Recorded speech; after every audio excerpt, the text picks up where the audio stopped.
Assalamu alaikum. When someone asked Al-Hasan Al-Basri, "What is the secret to your piety?"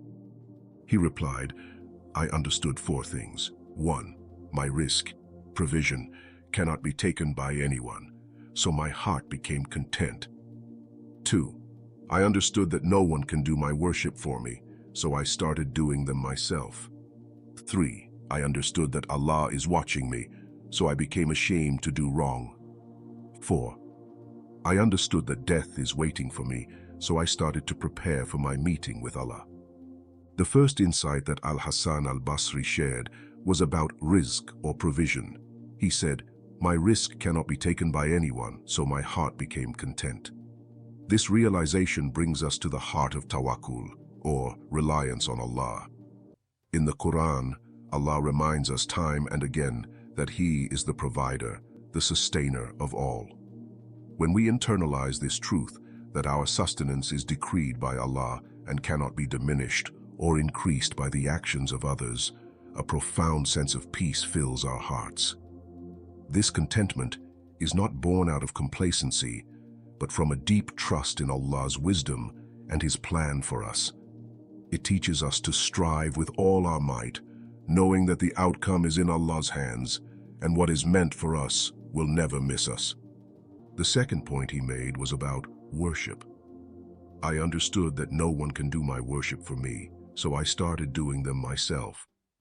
This statement highlights the personal responsibility each of us carries for our spiritual journey. In Islam, worship is not a ritualistic obligation, but a personal conversation between a servant and his Creator. Salah, fasting, charity, and other acts of worship are pathways to drawing closer to Allah, nurturing our souls in the process.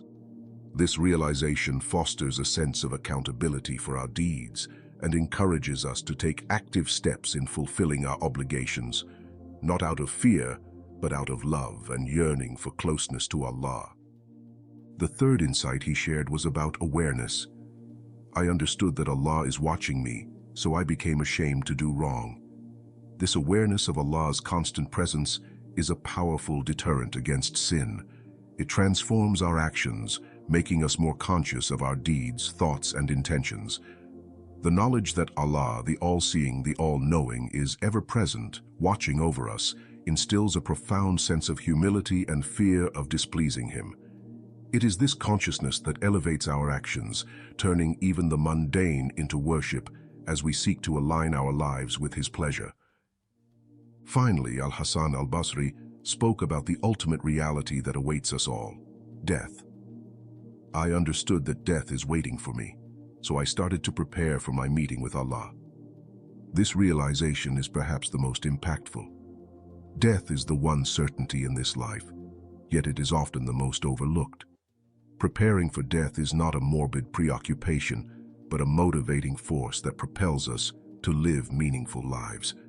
It urges us to seize the moment, to invest in our hereafter by doing good deeds, seeking forgiveness, and constantly striving to be better believers. The awareness of death helps us prioritize, making us more mindful of how we spend our time, who we keep company with, and what we chase after in this world. These four insights from Al-Hasan Al-Basri are not mere philosophical musings. They are practical steps towards living a life of purpose and contentment. They teach us to trust in Allah's provision, take responsibility for our worship, live with the consciousness of Allah's presence, and prepare earnestly for the life to come. Let us ask ourselves, how often do we live our days in forgetfulness of these truths? How much of our discontent stems from chasing after what is not decreed for us, neglecting our worship, being heedless of Allah's gaze, or living as though we will never taste death? The path to piety, as outlined by Al-Hasan Al-Basri, is paved with the stones of contentment, responsibility, awareness, and preparation. It is a path that requires constant reflection, sincere effort, and a heart turned towards Allah. Let us hold these insights close, allowing them to guide our steps, transform our hearts, and lead us to a life of true contentment and proximity to our Creator. Let these four insights be our companions, guiding us through the challenges and distractions of this world. Let us strive to internalize these truths, allowing them to shape our actions, purify our intentions, and bring us closer to the essence of piety that Al-Hasan Al-Basri exemplified. Assalamu alaikum.